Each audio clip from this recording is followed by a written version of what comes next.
Totally nothing to see here. I mean, come on.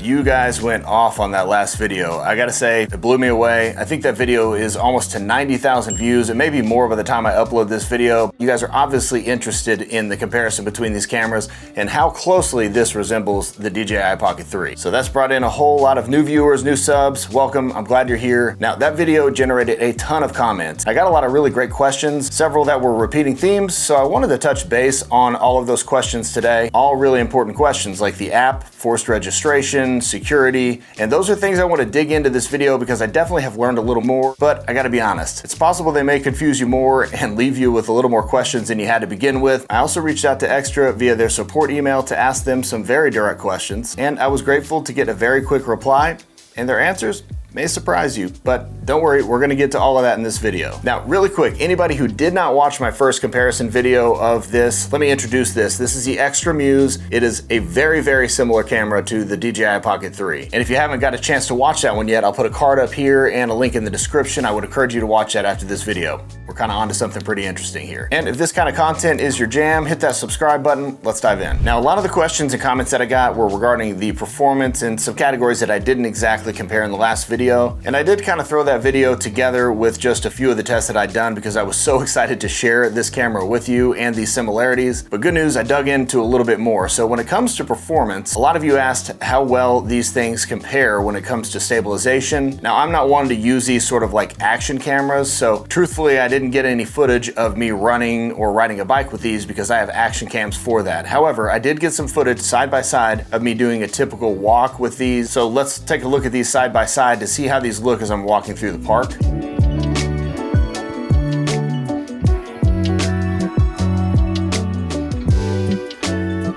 So this is me just doing a walk and talk sort of vlog style to test out the stabilization. What do you guys think? Any difference?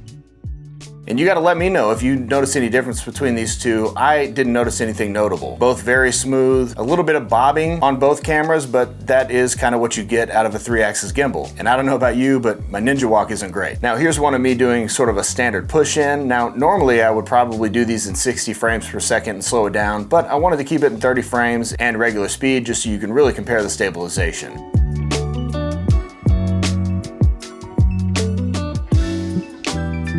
I don't know about you, but they look pretty similar. Now, a question I got a lot about these is the XTRA Muse compatible with the magnetic lenses like your ND filters and your wide angle lens? And the answer is yes. Now, I actually commonly use this filter set from K&F Concept. It is a variable ND filter set that's got 3 different variable lenses and a wide angle lens. And personally, I like their wide angle lens better than the original DJI. So I wanted to test these with these because that's what I normally use. So I'm gonna throw some footage on the screen with a comparison side by side using the variable 2 through 32.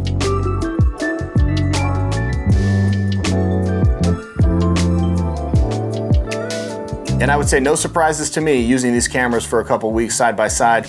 They look very similar. And I'm gonna throw on a screen a test I just did a bit ago using the wide angle lens. Let me know if you see a difference. And while I was at it, a couple of you pointed out that I never tested the onboard mics, so I kind of knocked out 2 birds with 1 stone. All right, this is the Osmo Pocket 3, and this is the onboard mic, as well as I'm using the K&F Concept wide angle lens. All right, this is the XTRA Muse, also with the onboard mic and also with the K&F Concept wide angle lens. And I don't know, what do you think? I think the onboard mics sound pretty similar. And I am gonna touch on the possibility of wireless mic connectivity for the XTRA Muse a little bit later. Is the XTRA Muse compatible with the magnetic lenses? The answer to that question is yes, it is definitely compatible with all of the magnetic lenses for the Pocket 3. This is a great kit that I got from K&F Concept. Love these things. I'll put a link in the description. Okay, now something else that came up quite a bit in the comments of that last video was the comparison of the low light performance of these, which is totally valid. And I'll be honest, that was totally an oversight on my part. Truthfully, I don't really use the low light settings. I find those low light settings on most cameras kind of degrades the quality or makes it look sort of AI, so I'm just not a fan. And thankfully, I've really found that the DJI Pocket 3 performs really well in low light with the standard settings, and I find that to be true with this camera as well. However, I know it's an important feature. It is something that comes with these cameras, so I wanted to test it. All right, here's me sitting in my studio, pretty poor lighting in regular video mode.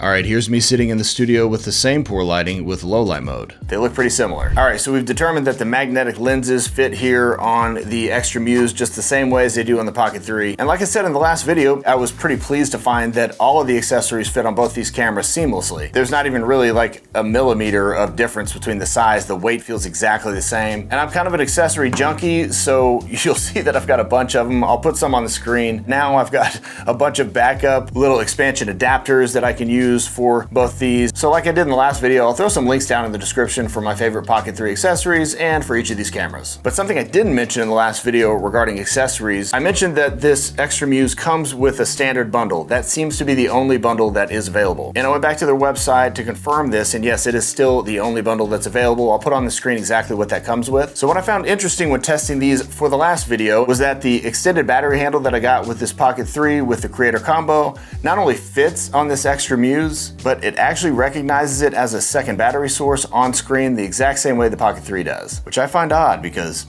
they don't currently sell one. But when I was looking at the site, that wasn't the only odd thing. I noticed that in their promotional video, every single person carrying this camera has one of these protective cases that normally comes with the Pocket 3. But again, that doesn't come with this camera. Kind of strange, right? But further interesting, I noticed on their website in one of their promotional pictures, this XTRA Muse is sitting on top of a pretty familiar little mini tripod. Again, they don't sell that.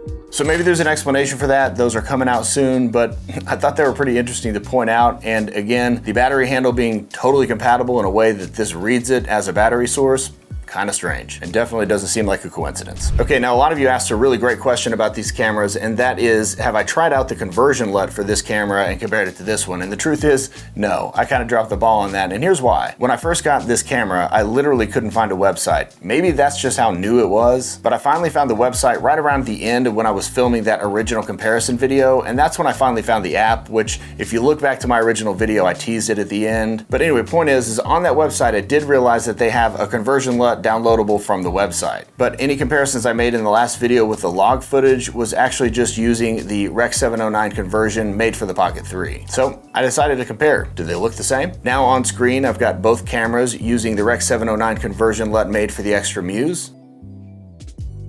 And then for a final comparison, I've got both cameras using the Rec. 709 conversion made for the Pocket 3.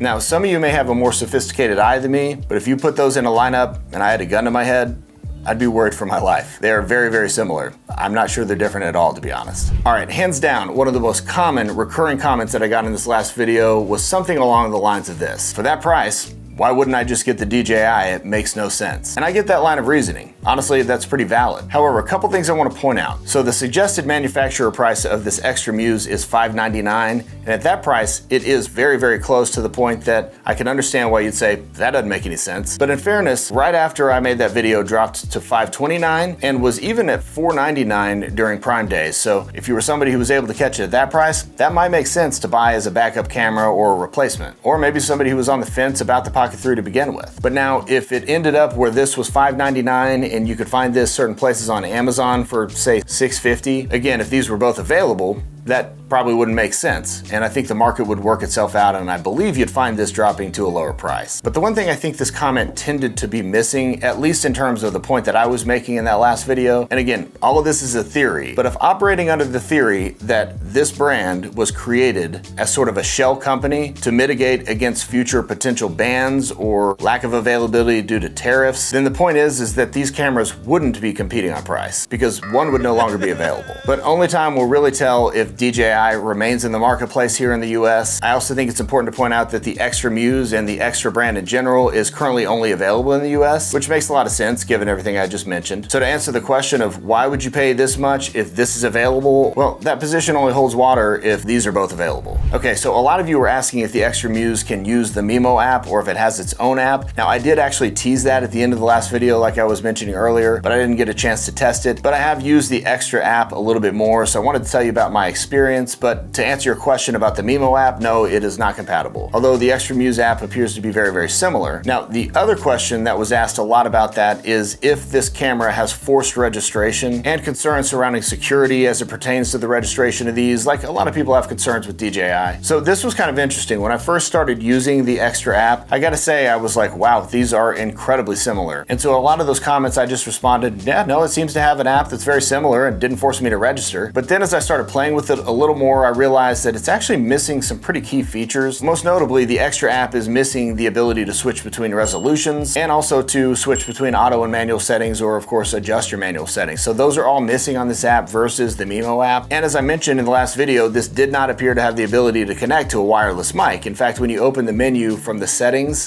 for a microphone are not even there. But then it occurred to me, okay, so this camera doesn't actually force registration. So like with your DJI cameras, I think it gives you 5 times to skip that until it basically bricks your camera, forces you to register before you can use the camera that you paid for, which is understandably a criticism of DJI cameras. But I had been at that time using this camera for about a week or so, a lot, and it was never forcing me to register or even asking. And same with the app. I was able to use the app with this camera, no problems, never asked me to register. Then I thought, well, maybe if I register, that will unlock the other features that I'm missing, but I was wrong. I registered in the app, nothing changed about the functionality of the app. I was actually hoping that it would offer an update for the firmware that maybe would open up the mic capabilities, but no such luck. So I was kind of left with this question. If it's not going to force registration before it bricks your camera, and if there are no unlocked features that would allow you to have all of the extra features that are available in the Pocket 3, what's even the point of registering? Maybe it's for the warranty, I'm pretty unsure. But that was very puzzling. So if I'm missing something, let me know in the comments. Now regarding the privacy policy for this camera, I'll actually put it on the screen right now and you can pause and take a look at that. But you do appear to have the ability to opt out of that, which is nice. Now, I don't really have any idea of how trustworthy that may be, given this is a new brand, but it's nice to see that. But then again, it's not gonna force you to register anyway, so maybe that's your best way to opt out. So while I was preparing for this video last night, I did shoot an email to the support email that's on the XTRA website. I had a few questions that I wanted to ask them, and to my surprise, they responded very quickly, but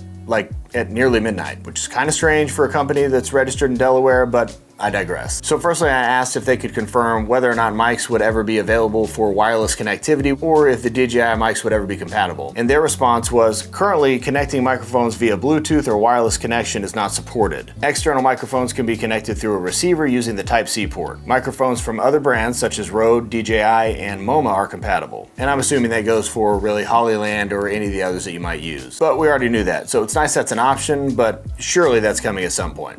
We'll see. So my next question, I was asking if there's going to be any additional app features rolling out, specifically the ones that are missing that I noticed as far as resolution and the manual settings. And they replied, at this time, we don't have any updates regarding additional capabilities for the XTRA app. However, our team is continuously working to enhance the app and expand its features. Accessories are expected to be released around mid-November, so stay tuned for our official announcements. We recommend checking in our website periodically for the latest news and updates. So maybe that explains a couple of accessories that I noticed in their promotional video that look exactly like DJI accessories, and the mystery of the extended battery handle, maybe those are coming out. And lastly, I asked them pretty directly if they were owned by or affiliated in any way by DJI. And they responded pretty clearly. XTRA is a proud independent innovator and is not affiliated with or licensed by DJI or any other company. Now, I don't have any reason to believe that they're lying, but it's still a little weird. So I will definitely keep you guys updated on any of the new accessories or app features that come out for this camera. I definitely think that this is an incredible camera, and if you find it at the right price, it may make a lot of sense for you. I'm going to continue to use and test this camera, and I'm certainly going to share with you guys my experience along the way. So thank you guys for being here. I appreciate all the love from the last video. If you didn't get a chance to check out that last video, you can check it out right here. And also on screen is going to be some of my favorite accessories for the Pocket 3. So guys, as always, until next time,